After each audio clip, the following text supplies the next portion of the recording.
Understandable. That's very understandable. So we're live, Dalan. That's We're good. here, ready to do a. Did I catch you? Did I catch you in the middle of of cleaning up over there? Or what's happening? No, I Uh, was just covering stuff up. That's it. all right, I believe in you. I believe in you. So, Yeah, you can so, believe in me all you want, but you know you're janky. so, So, anyways, so continue. we're live here.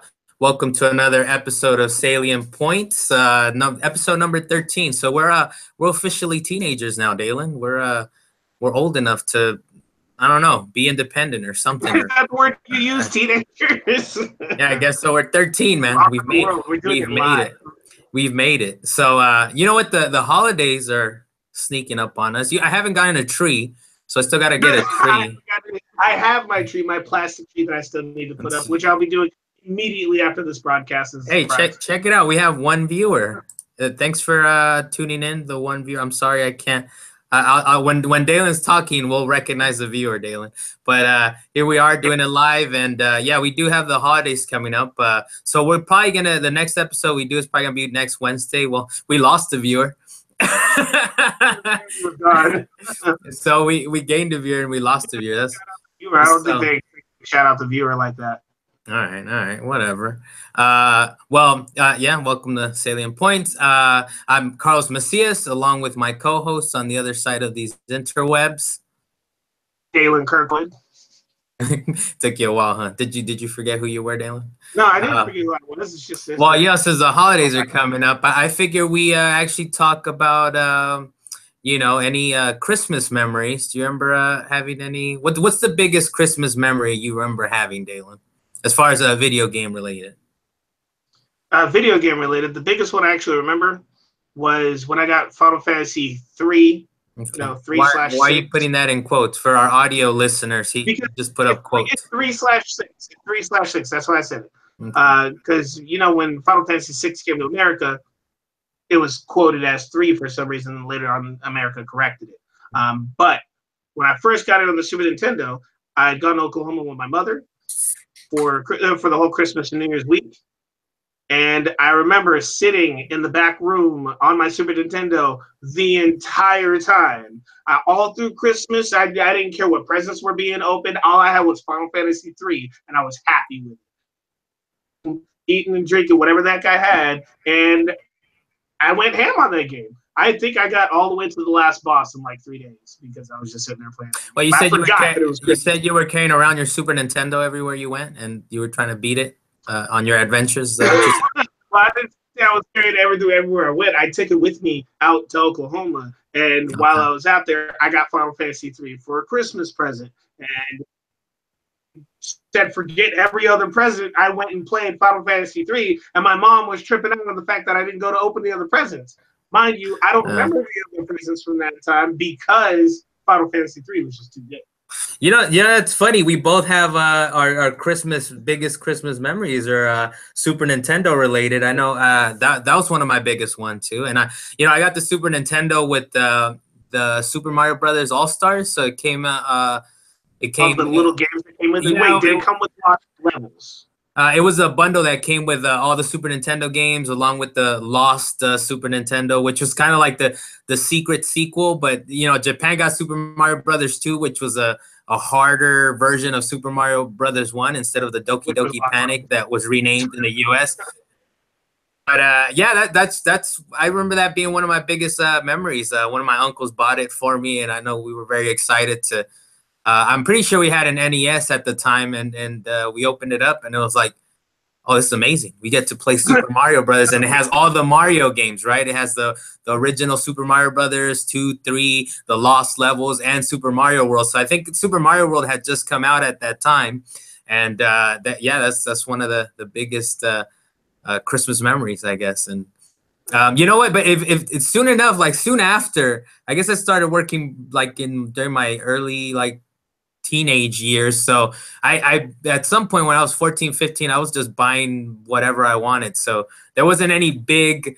I'm getting this gift for Christmas. Besides, you know what? It sounded like you were about to join a sweatshop or something like that. You were a little Mexican child joining a sweatshop. You know, I did start working early. I had to, I had to hustle. I was like, you know what? I need some money in my pocket, so I need to start working. But yeah, the other one was I did get the Sega Saturn with the 3 games. I believe we've talked about it before.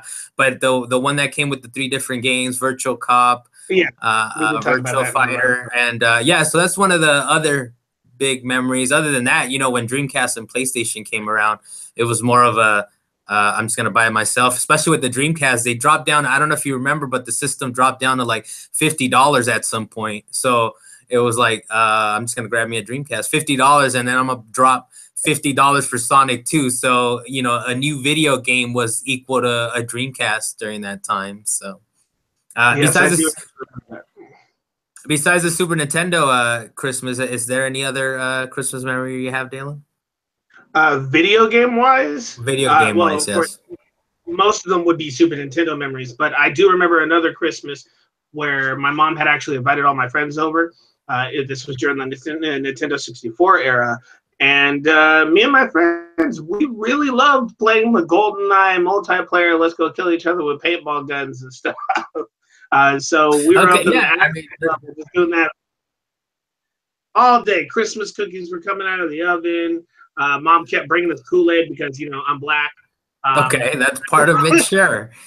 It was actually part of it. We had a couple of arguments about the fact that I was black and drinking Kool-Aid. But for the most part, it was all about that GoldenEye and really just sneaking our way around the corners and being cheap the whole time, trying not to get shot.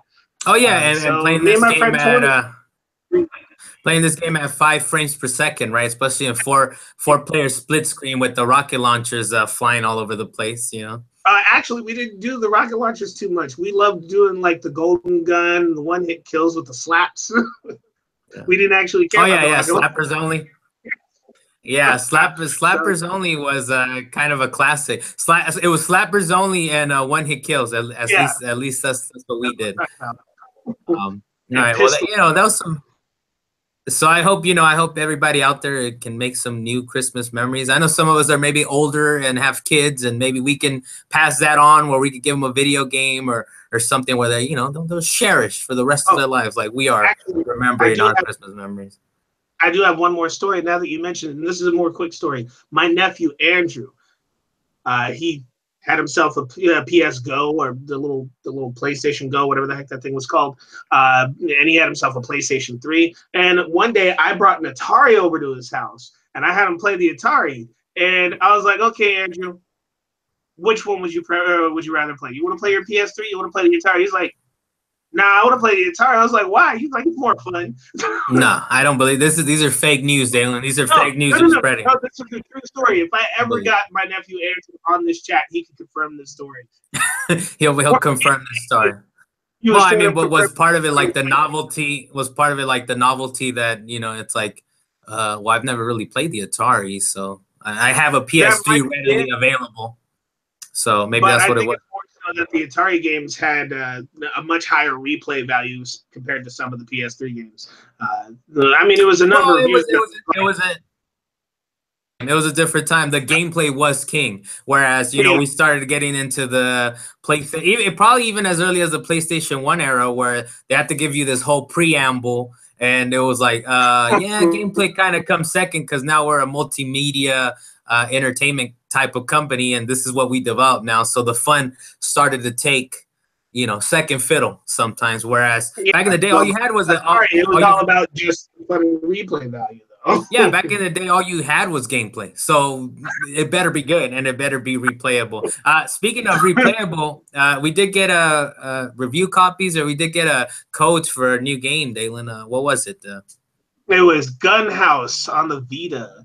Okay. So I actually did get a chance to play it for a bit, and it was actually, well, I have some comparisons for it, but I want to hear your thoughts on it, Carlos. What did you think about the game? Well, to start off, it's sort of a trippy 2D animated puzzle game out of it. You know, we've last one we were talking about was Battle Chef Brigade, or well, that was for Monster Vine. But that was the last game I reviewed.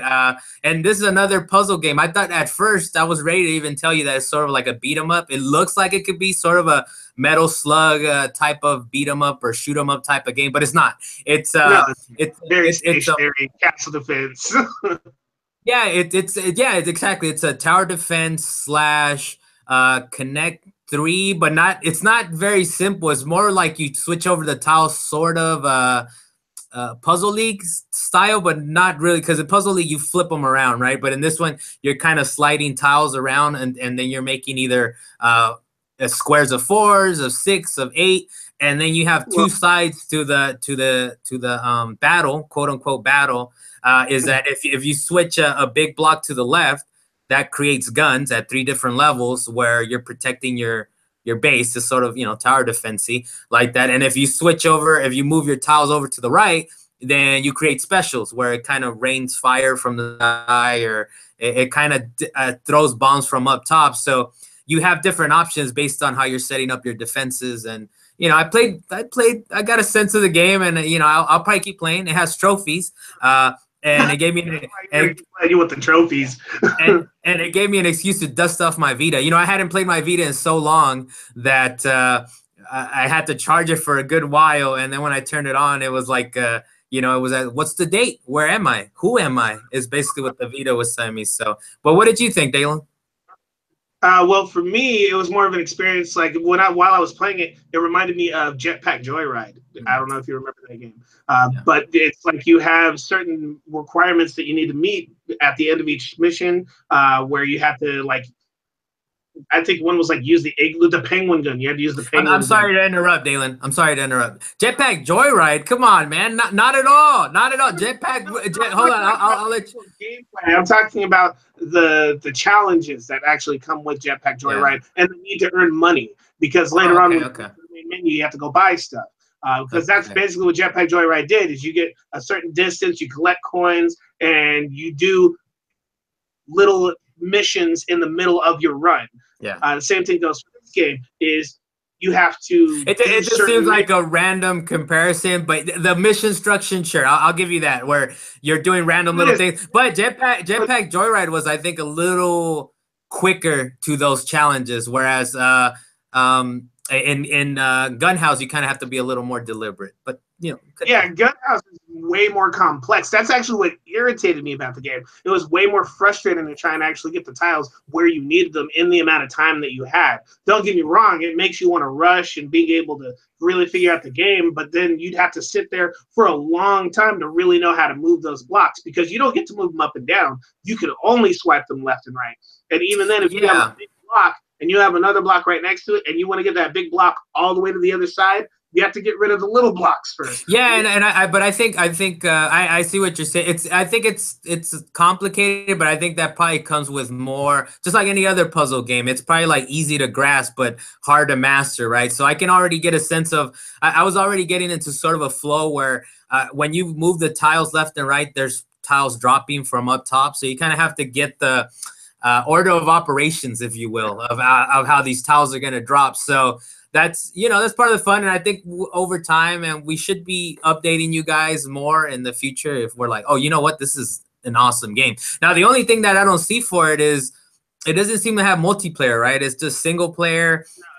Single player, that tower defense aspect. You just want to get as far in as many waves as you can. And the more, the harder the waves get, and they're coming to take and apparently there's only like because it's set up sort of in days, right? So there's day 1, morning, and then dusk and night. So it's set up in different time periods, you know. And I was seeing in if you go into the help menu, there's a hardcore mode where you're starting from scratch, from 0. So I'm guessing there's sort of a campaign and that you can go through it like that. But if you go into hardcore, they're like, oh, try to get to day 7. Not even the developers have gotten to day 7, so it's kind of there's quite a challenge there. Structurally difficult.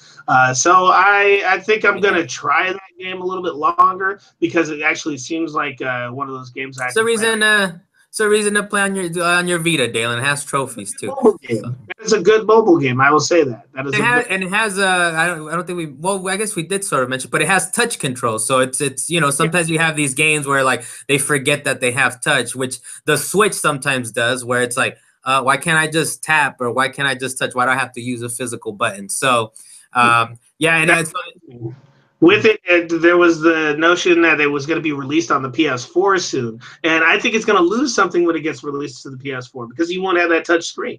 Yeah, that's actually what I was thinking too. I was thinking exactly that when it goes to PS4, it might lose something in that translation. But the thing is, this game has been out for a while, or it was out for a while on PlayStation Mobile. I don't know if you remember that initiative or you even know about that initiative, but it was when Sony was making mobile phones. So they had different apps on that phone, and even the Vita had these different games on the Vita for a while, and then they shut it down.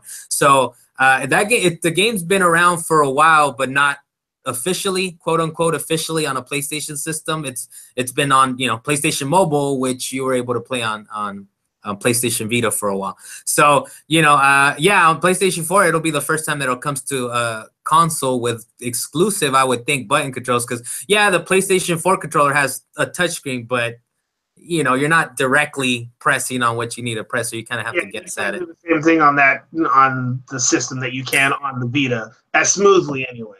But yeah, looking forward to it. So this game came out December 19th.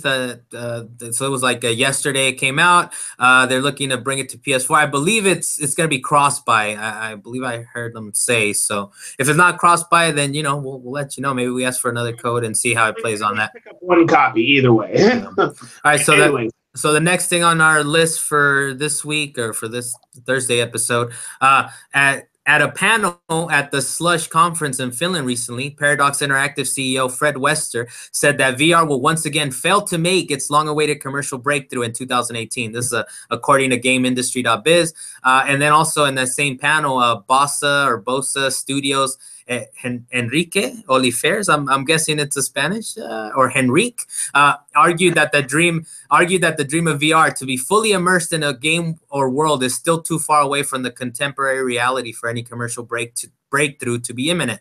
And this is in quotes, give VR 5 years and it might hit, he said.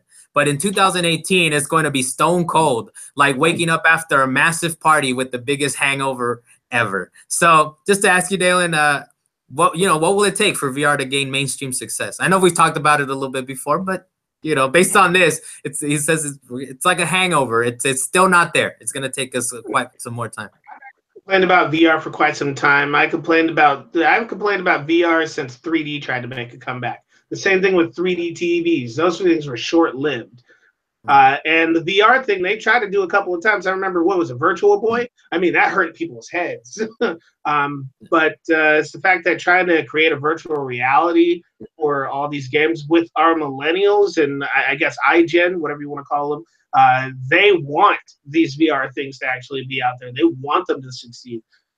Though you got to actually go out and buy them. You know what? VR has been the most accessible that it's ever been. I mean, especially with the PlayStation VR, it's even then it's still expensive, right? But it's much cheaper. It's much cheaper than if you were to get like an HTC Vive or an Oculus Rift. But on it's really the most accessible it's ever been. So I think it's just developers, they just need to wrap their head around it and see what they can do. But I mean, we've talked about it before. The PlayStation VR has sold about 2 million units so far. So, and 2018, they already announced some pretty cool games. London Heist sequel. Did we ever figure out what the name was? Blood and Truth, or Truth and Blood, or something. But so they're still working on it, and I'm glad to see Sony. I know pretty soon in January we're gonna get the Impatient, which is a follow-up game from Supermassive, the guys that did Until Dawn. So, and I believe they also did the VR version, right? Until Dawn, the shooting one, which is pretty cool. So I'm looking forward to Impatient. I believe it's gonna be a downloadable game, or at least a budget $40 type of game. So I'm looking forward to that. And then they're also working on another shooter type game in March. It comes out in March. So I mean, 2018 is looking like they're at least for the most part, Sony is still working on it, and of course they're invested. They have the PSVR that they're trying to sell. So I mean, I think this Enrique Olifer says that it might take 5 years. I don't know. He might be right, or you know, we might start to see it pick up some more. If developers really dove into it, there was this one game I actually saw. It was called VR Chat, and I was like, man, I kind of want to buy this game, but then again, I don't have a computer that would really run the game that well. And I'm sure there are many people out there that can run the game, but it was basically a social network for people in the VR world. And they were doing all kinds of things. They had all kinds of mini games where you could actually go and you were in like a Wild West area and they could shoot each other.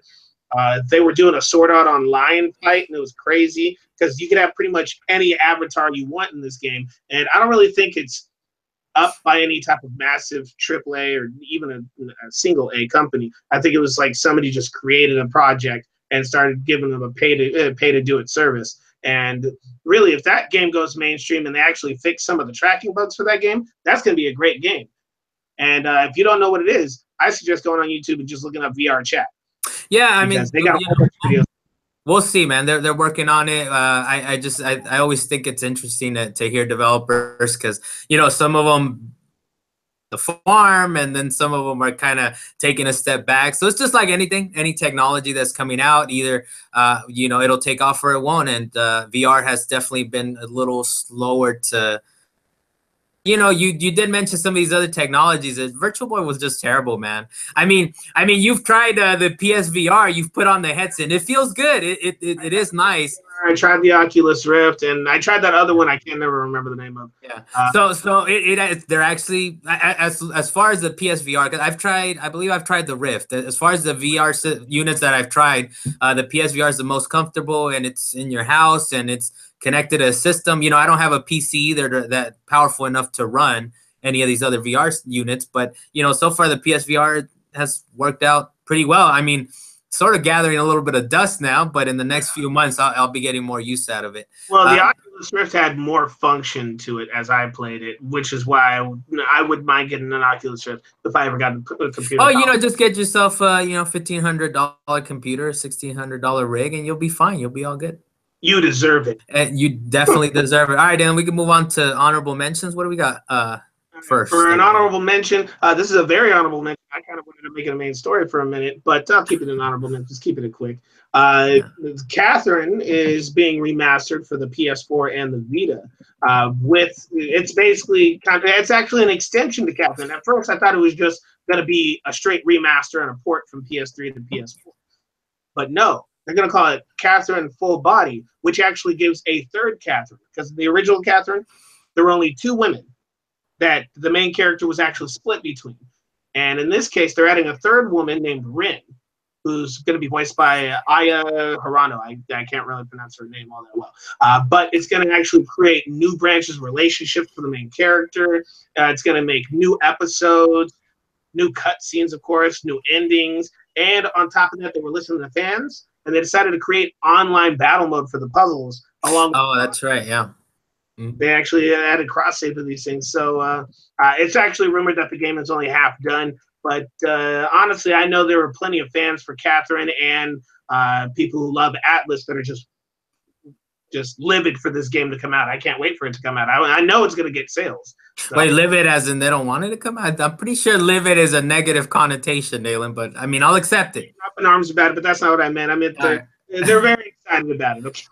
Yeah, I know they're excited about it. You know, I did play it on PS3 actually. I really enjoyed the game, and pro tip, play it on easy. Because those puzzles are devilish, man. They're pretty hard. But it's kind of cool to see that they're actually adding some functionality, even though it seems like they're going at least on the Vita, it seems like they're going sort of a Persona 3 on PSP route to it. I don't know if there was any video or any footage you could see on it, but as far as from what I saw, it was like they were sort of switching to storyboards instead of fully 3D. Because in Catherine, you could actually walk around. You can actually walk around different stages, and then eventually you would get into the puzzle mode, which was sort of a 2D type of world.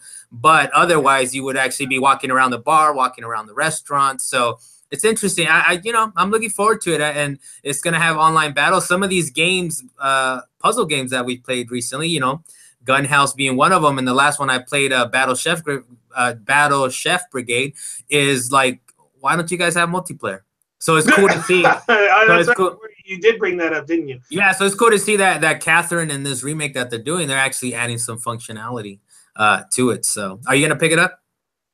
I actually really debated on it because I didn't actually purchase the other Catherine game, but I really thought about it because I am a fan of Atlas. I bought like all their other Shin Megami. How did you play it? If you didn't buy it, did you at least play it? I guess. Yeah, I did play it. That's why that's why I said that. I mean, I went over to my friend Ricky's house and he had it, so we played it for a number of hours, and I got a sense of it. But I, at the time, I wanted the story, but I didn't care about the gameplay as much. But yeah, and that's the game, and I don't care about the story as much. And on top of that, they got the new character, so I'm down to branch out. And that's why I said, you know, the pro tip is play it on easy if you just care about the story, because the story is actually really cool. The story is actually really cool. It actually plays on some interesting themes. You know, like you have the main character. He's kind of like thinking, like, should I cheat on my girlfriend? Should I not? So it's all these kind of themes that games really don't play with, and you know Catherine did. So if you care about the story, put it on easy and make it through the puzzles to get to the next story beat. All right, so what else do we have for us? So what we got next is actually an update. We did talk sales on Tuesday, but this one's from Nico Partners analyst Daniel Ahmad, which he's pretty big on Twitter. I believe it's Shug XD or HD. So follow him on Twitter. He actually does some good analysis if you care about this kind of stuff. So, but he was talking about the 2017 Activision sales. So he said in a couple of them, the first tweet he sent out was Call of Duty World War II is the top selling console game of 2017 in North America, and the biggest console digital launch in Activision publishing history, has grossed $1 billion in retail plus digital sales. So it's kind of ridiculous that, you know, it's the best-selling console game 2017 and the biggest console digital launch. Now, the second thing to remember is that Activision also publishes Destiny. So you got Destiny 2 outsells the original Destiny and delivers the biggest PC launch in Activision publishing history. Destiny 2 secured its status as the #2 highest-selling console video game in North America for the year based on revenue. So you know, it's #2 behind Call of Duty, but the fact that it says delivers the biggest PC launch in Activision publishing history, meaning, I mean, Activision did team up with Blizzard, so I'm kind of like, I'm guessing it's not including Blizzard titles going back before the merger, but you know, it's kind of cool to see, you know. And the third tweet, as far as Activision sells, Crash Bandicoot, the Insane Trilogy, is the #1 best-selling remastered collection in PS4 history. The title has continued to remain among the top 10 selling PS4 titles in the US for the year so far in units. So, you know, Crash Bandicoot, the remaster, I guess it's the biggest. We've seen a lot of these remasters on PS4, so now we know this is the biggest one on PS4. That's because this one was kind of built from the ground up. I mean, it had its foundations laid out for the company to be able to really build on, but the way that they remastered it, I mean, it feels like they went from Crash Bandicoot to, well, better way to say it is it feels like they went from Shadow of the Colossus to this new Shadow of the Colossus.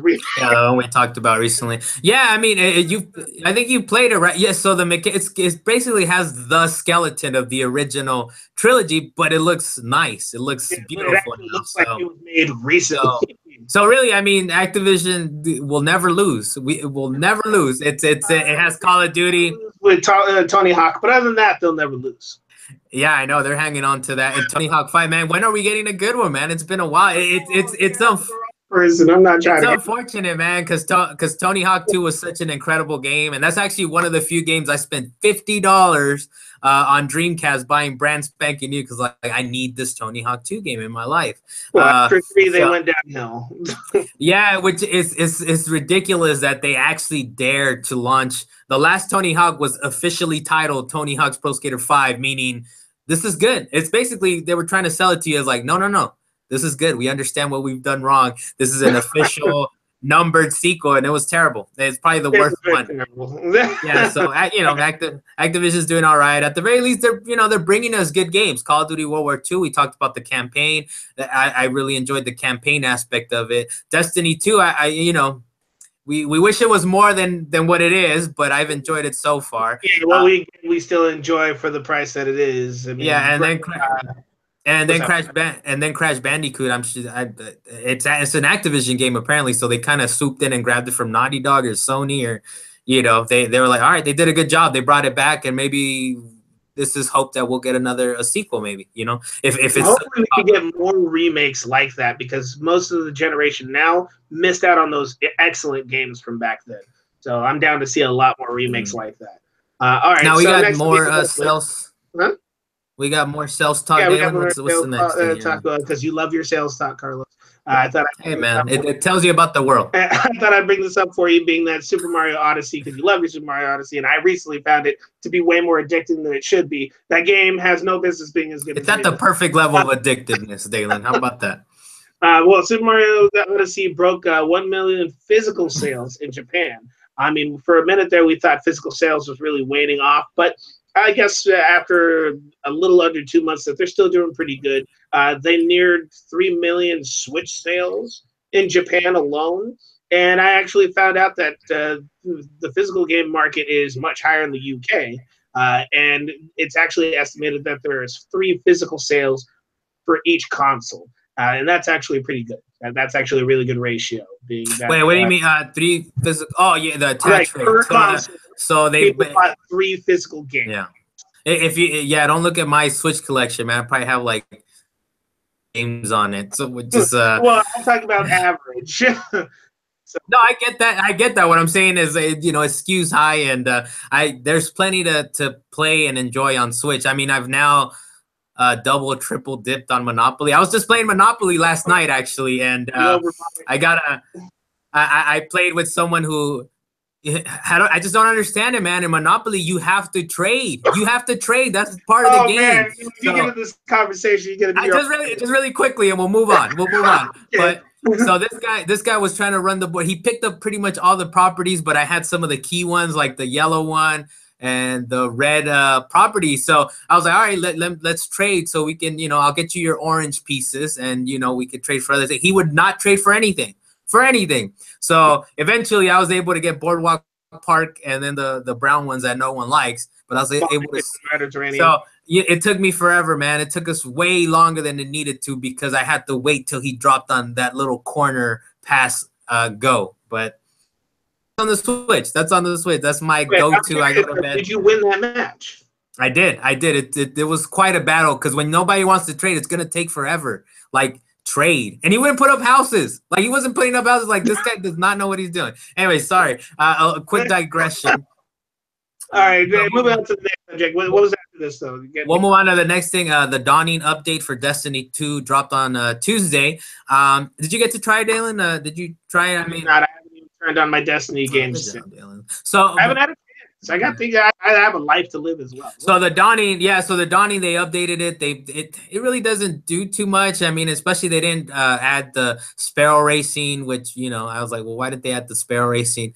They're just not ready, I guess. They don't have time to explain. But I hope you enjoyed that one, Dalan.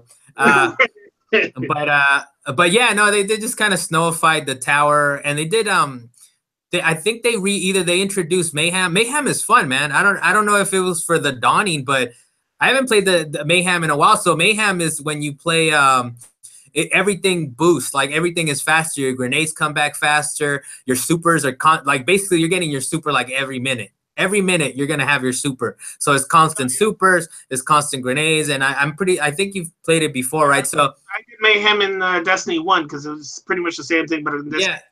Yeah, so in this case, Destiny 2, they didn't snowify it or anything. So you're just playing through the levels, but you're getting credit to go back to the tower. So I'm a little, I wouldn't say disappointed. I mean, it's a free update, right? But, they give you extra things to do. They give you some emblems. They snowified the tower. I didn't get to try the snowball fight at the farm, because why would you ever go to the farm? But I'm sure eventually we'll go to the farm. Well, we're gonna have to go to the farm and check out the context of the snowball fight. So we'll play around in that. But what else are we gonna play around in, Dalan? I know the next story is related to something we might play tonight. We have to play some GTA tonight, right? I'm not sure. But what's the news item? What's the news item if you don't want to commit to what we're playing? Well, the next news item being on the honorable mentions. Quick update. GTA 5 Online will let you unlock a Red Dead 2 gun. Being that when the players actually log in, I guess it's an update that already happened. When you log in, you should have a mysterious in-game email that if you follow the clues on it, you get to unlock the double action revolver. I like to do that for double action revolver. Yeah, and you'll be able to play it in GTA, or it's just for Red Dead 2? No. You unlock the gun in GTA. And you, when I saw the pics for it, it looked like it was like a gold-plated gun, which is actually was kind of awesome. I don't know if it's gold-plated or not, but either way it goes, they give you a headshot challenge that you have to do in the game. So you will have that gun, and you have to do the headshot challenge. And if you finish the challenge, you get $250,000. Ooh, nice. I'm like broke in that game. I think if we're gonna do I call it the raid, right? But if we're gonna do the new heist, I gotta get some cash, man. So you want to do. But getting back to the gun thing is, on top of the $250,000 that you get, it also unlocks the gun for Red Dead Redemption 2 when it comes out.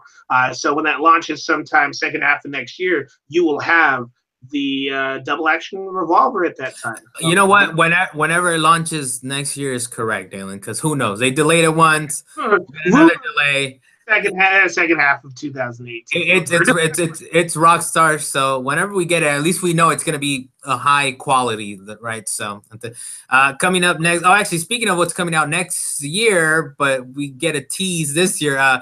There's episodes 1 and 5 of Outer Lands, which is actually a series by the company Area 5, which is actually formed by One-Up Show guys.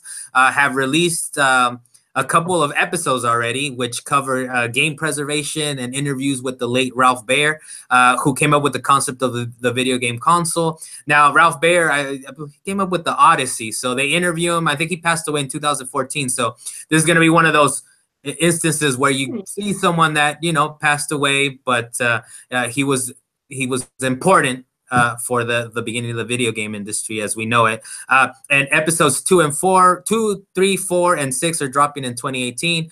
I just want to give those guys a quick shout out. I was a Kickstarter, so I don't take what I say with a grain of salt. But make sure you supported it.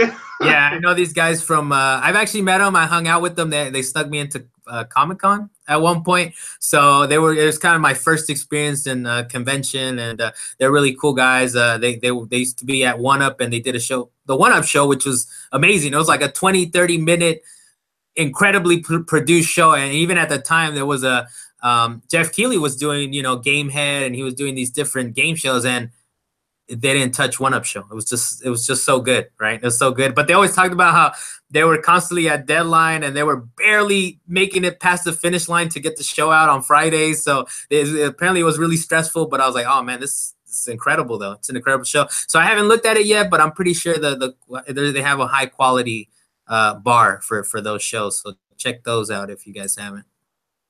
What else do we have, Dan? Unless do you have anything to say or ask about these Outer Land guys or? Well, at first I wasn't 100% sure what you were talking about when you said that Bayer had actually made the Odyssey. I thought you were talking about the Xbox game, the Odyssey, but I assume that's not what you were talking about. No, not Dalan. This guy passed away 2014. Ralph Baer. He was like he was old. I was gonna say how old, but no, he was up there in age, So. No, the Magnavox on Xbox 360, so it's still possible. So it was Magnavox Odyssey actually. So Magnavox was at some point involved with all of this. I hope I'm right on this. Actually, I think that's what he was involved with. Well, I'm just gonna accept your words right now. We can confirm it later. For sure, it wasn't Atari. So before Atari, and he kind of this is what a video game console is. Is basically he was the originator of that.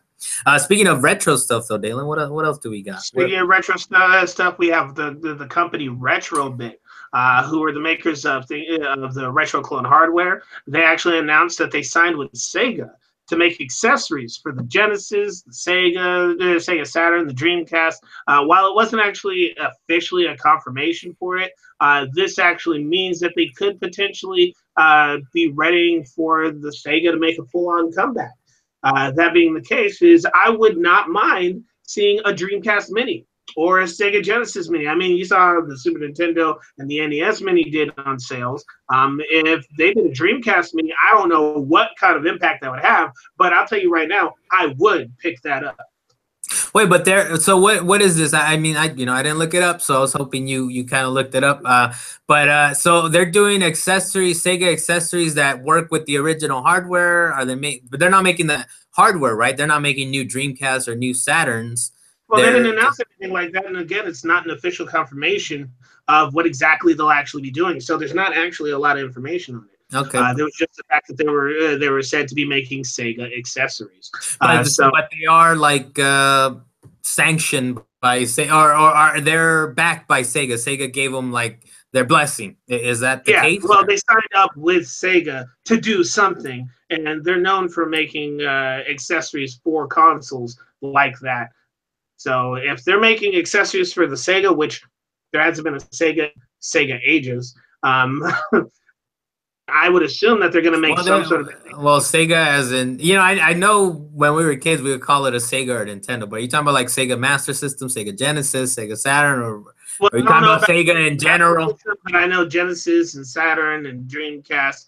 Those were some of the systems that they actually dropped names on. But then again, Sega didn't have too many systems to their name to begin with. Well, wait, because you said they haven't made a Sega. You just mean a Sega console, I guess. Because Sega's still around. Yeah. Believe it or not, Dalan, Sega's still around. They're just trust me. I mean, Sega made one of my favorite games, Valkyria Chronicles. So trust me, I know. All right, Dan, to end it on a happy note, before it was kind of slim. It was slim pickings. It was slim pickings as far as the news was concerned for the last couple of days, because everybody's off on vacation, but we're trying to keep it going. Cuphead goes double platinum as it crosses a 2 million copies sold mark. Chad Moldenhauer, which is one of the co-founders of the company, in a blog post said, "Even in our wildest dreams, we never thought our crazy little characters would be embraced by this many fans from around the world, and we are continuously humbled by your support." So good for them. Cuphead, we still got to get it, Dalan. We still got to play it. We still got to co-op it. It looks like a good game. I'm fully down to play that game. That game looks smooth. I think that's probably why it sold so well, is because of the animations that they chose for their game. It was really inviting for a lot of people. Well, maybe over the holidays. Maybe over the holidays we get together. I know. So we're not gonna have an episode on Monday. We'll be returning on Wednesday.